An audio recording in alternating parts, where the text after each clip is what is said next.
আসসালামু আলাইকুম। জালালি কবুতর ফার্মে সবাইকে স্বাগতম। তো একজোড়া মাস্টার পেয়ার দেখাচ্ছি। কবুতরগুলো জাস্ট দেখলেই বুঝতে পারবেন এটা কতটা চমৎকার একজোড়া কবুতর।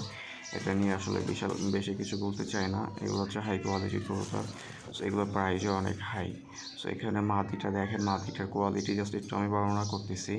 মাদির মাথাটা কিন্তু খুবই ছোট, ঠোঁট একদমই চিকন, চোখটা লাল এবং ফুল বডি তার হচ্ছে সবুজ, পাটা হচ্ছে টকটকা লাল, নখগুলো হচ্ছে কালো এবং তার যে পায়ের যে গোড়ালির পশম কিন্তু সেটা হচ্ছে গোড়ালির উপরে। নটটারও সেম, নরের পাও কিন্তু লাল এবং হচ্ছে আপনার পায়ের পশমটা গোড়ালির উপরে। আর তার ফিটনেসটা দেখেন, একদম পারফেক্ট একটা কবুতর, নর কবুতর এবং খুবই বিগ সাইজের। আমি কিন্তু পিছন থেকে একটু কবুতরে এটা কেটে রাখি, কারণ ওইটা আসলে ওই যে লাফালাফি করে বা এই কারণে একটু খারাপ দেখা যায়, এই জন্য আমি ওটা কেটে দিই, তো যাতে কবুতরটা আরও সুন্দর দেখায়। তো ওদের জন্য এই যে ধান এবং হচ্ছে গম মিক্সচার আমি রেখে দিচ্ছি, ওরা এখান থেকে খেয়ে নিচ্ছে আর কি। তো আমি নর্মালি হচ্ছে এই খাবারগুলোই দিই, বেশি কিছু খাবার দিই না। অনেকে নাকি শুনলাম খাঁচাতে কবুতর খাবার খায় না, কিন্তু আমার কবুতর হচ্ছে খাবার খায়ও এবং হচ্ছে ফেলেও দেয়, দুইটাই করে। তারপরে মাশাআল্লাহ আমার কবুতর খুব সুন্দর আছে। তো এখানে আরও একজোড়া আমি সেট আপ দিছি। এখানে এই যে সামনেরটা এবং হচ্ছে তারপরেরটা, বিপরেরটা হচ্ছে নর, সামনেরটা হচ্ছে মাদি।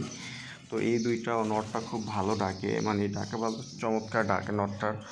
আমি হয়তো কখনো সময় পেলে ডাকটা দেখিয়ে দিব। আর ওই কণাতে যেটা দেখতে পাচ্ছেন ওটাও একটা নর কবুতর। তো এটা খুব মারামারি করে, এই জন্য আসলে এটাকে আমি এখানে রাখা হয়েছে, যাতে ও যদি ও ডাকটাও ভালো, চাইলে যদি এই মাদির সাথে জোড়া নেয় তাকে হয়তো ওকে এখানেই সেট আপ দিব, নটটা হয়তো একটা সরিয়ে ফেলবো। তো এখানে দুইটা নরই খুবই ভালো।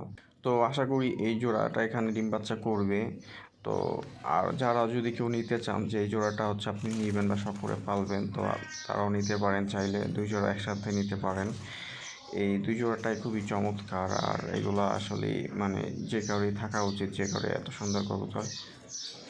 এগুলো নিয়ে ভিডিও করব, আপনারা চাইলে এই ভিডিওগুলো দেখবেন এবং কিছু জিনিস জানতে পারবেন যে কীভাবে হচ্ছে আপনি কবুতরগুলোকে পালবেন।